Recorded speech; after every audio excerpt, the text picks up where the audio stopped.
Hello everyone. It's been a very eventful couple days.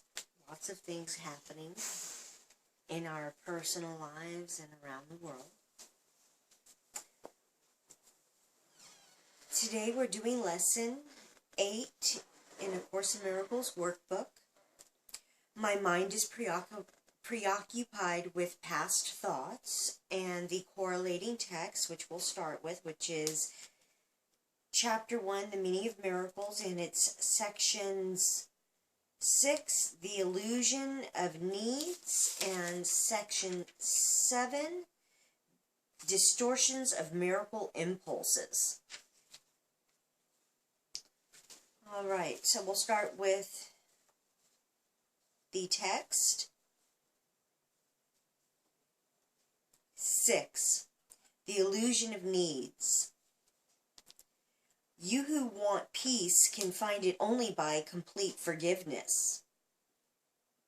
No learning is acquired by anyone unless he wants to learn it and believes in some way that he needs it. While lack does not exist in the creation of God, it is very apparent in what you have made. It is, in fact, the essential difference between them. Lack implies that you would be better off in a state somehow different from the one you are in. Until the separation, which is the meaning of the fall, nothing was lacking. There were no needs at all. Needs arise only when you deprive yourself. You act according to the particular order of needs you establish. This, in turn, depends on your perception of what you are. A sense of separation from God is the only lack you really need, correct? The sense of separation would never have arisen if you had not distorted your perception of truth and had thus perceived yourself as lacking. The idea of order of needs arose because, having made this fundamental error, you had already fragmented yourself into levels with different needs. As you integrate, you become one, and your needs become one accordingly. Unified needs lead to unified action, because this produces lack of conflict. The idea of orders of need, which follows from the original error that one can be separated from God, requires correction at its own level before the error of perceiving levels at all can be corrected. You cannot behave effectively while you function on different levels. However, while you do, correction must be introduced vertically from the bottom up. This is because you think you live in space, where concepts such as up and down are meaningful. Ultimately, space is as meaningless as time. Both are merely beliefs. The real purpose of this world is to use it to correct your unbelief. You can never control the effects of fear yourself because you made fear, and you believe in what you made. In attitude, then, though not in content, you resemble your Creator, who has perfect faith in his creations because he created them. Belief produces the acceptance of existence. This is why you can believe what no one else thinks is true. It is true for you because it was made by you. All aspects of fear are untrue because they do not exist at the creative level, and therefore do not exist at all. To whatever extent you are willing to submit your beliefs to this test, to that extent are your perceptions corrected. In sorting out the false from the true, the miracle proceeds along these lines. Perfect love casts out fear. If fear exists, then there is not perfect love. But only perfect love exists. If there is fear, it produces a state that does not exist. Believe this and you will be free. Only God can establish this solution, and this faith is His gift. Section 7. Distortions of miracle impulses. Your distorted perceptions produce a dense cover over miracle impulses, making it hard for them to reach your own awareness. The conclusion of miracle impulses with physical impulses is a major perceptual distortion. Physical impulses are misdirected miracle impulses. All real pleasure comes from doing God's will. This is because not doing it is a denial of self. Denial of self results in illusions, while correction of the error brings release from it. Do not deceive yourself into believing that you can relate in peace to God or to your brothers with anything external. Child of God, you were created to create the good, the beautiful, and the holy. Do not forget this. The love of God for a little while must still be expressed through one body to another. Because vision is still so dim, you can use your body best to help you enlarge your perception so you can achieve real vision, of which the physical eye is incapable. Learning to do this is the body's only true usefulness. Fantasy is a distorted form of vision. Fantasies of any kind are distortions because they always involve twisting perception into unreality. Actions that stem from distortions are literally the reactions of those who know not what they do. Fantasy is an attempt to control reality according to false needs. Twist reality in any way and you are perceiving destructively. Fantasies are a means of making false associations and attempting to obtain pleasure from them. But although you can perceive false associations, you can never make them real except to yourself. You believe in what you make. If you offer miracles, you will be equally strong in your belief in them. The strength of your conviction will then sustain the belief of the miracle receiver. Fantasies become totally unnecessary as the wholly satisfying nature of reality becomes apparent to both giver and receiver. Reality is lost through usurpation, which produces tyranny. As long as a single slave remains to walk the earth, your release is not complete. Complete restoration of the sonship is the only goal of the miracle-minded. This is a course in mind training. All learning involves attention and study at some level. Some of the later parts of the course rest too heavily on these earlier sections not to require their careful study. You will also need them for preparation.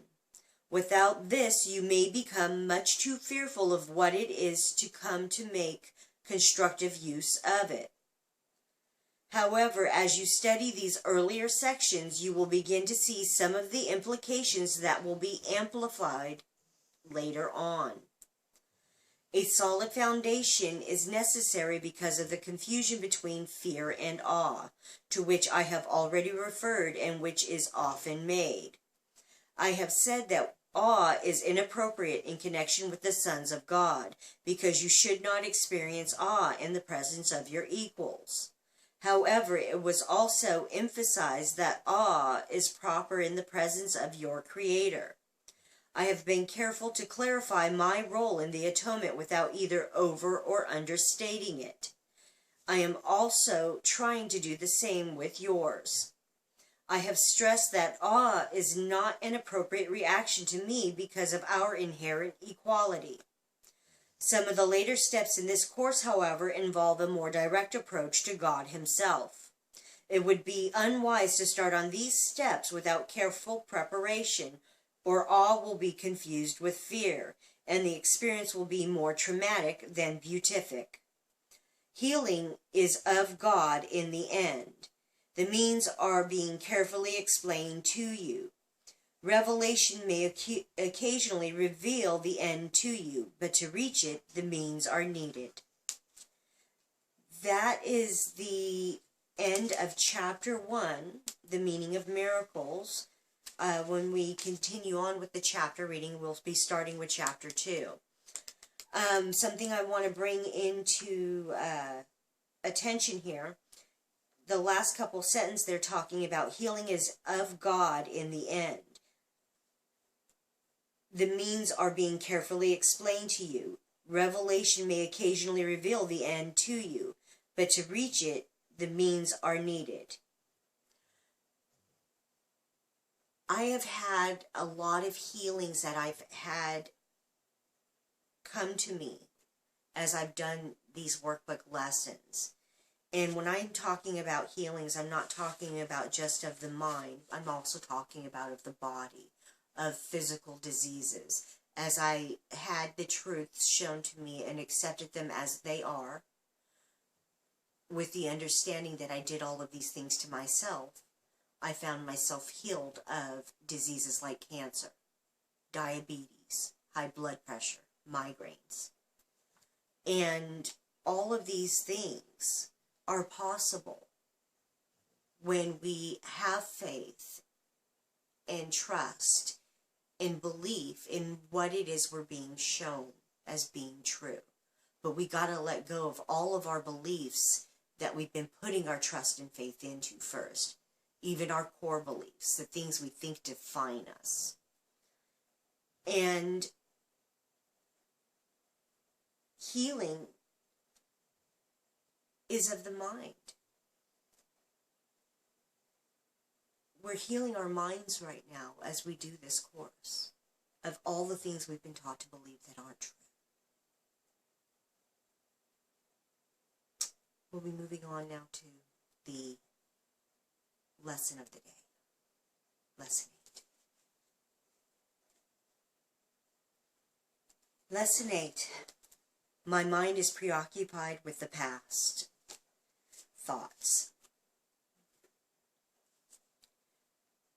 This idea is, of course, the reason why you see only the past. No one really sees anything. He sees only his thoughts projected outward. The mind's preoccupation with the past is the cause of the misconception about time from which your seeing suffers. Your mind cannot grasp the present, which is the only time there is. It therefore cannot understand time and cannot, in fact, understand anything. The one wholly true thought one can hold about the past is that it is not here. To think about it at all is therefore to think about illusions. Very few have realized what is actually entailed in picturing the past or in anticipating the future. The mind is actually blank when it does this, because it is not really thinking about anything. The purpose of the exercises for today is to begin to train your mind to recognize when it is not really thinking at all. While thoughtless ideas preoccupy your mind, the truth is blocked. Recognizing that your mind has been merely blank rather than believing that it is filled with real ideas is the first step to opening the way to vision. The exercises for today should be done with eyes closed. This is because you actually cannot see anything, and it is easier to recognize that no matter how vividly you may picture a thought, you are not seeing anything. With as little investment as possible, search your mind for the usual minute or so, merely noting the thoughts you find there. Name each one by the central figure or theme it contains, and pass on to the next. Introduce the practice period by saying, I seem to be thinking about blank. Then name each of your thoughts specifically. For example, I seem to be thinking about name of a person, about name of an object, about name of an emotion, and so on, concluding at the end of the mind-searching period with, but my mind is preoccupied with past thoughts. This can be done 4 or 5 times during the day unless you find it irritates you. If you find it trying, 3 or 4 times is sufficient. You might find it helpful, however, to include your irritation or any emotion that the idea for today may induce in the mind searching itself. That was Lesson 8. My mind is preoccupied with past thoughts. And here it's showing you to look at your thoughts, recognize what they are in that moment, bring it to your attention, recognize what name you're giving it to, and see what it is, what it's talking about, what it's leading to, and just think about it. What is it that you're looking at? Everything's connected. Everything.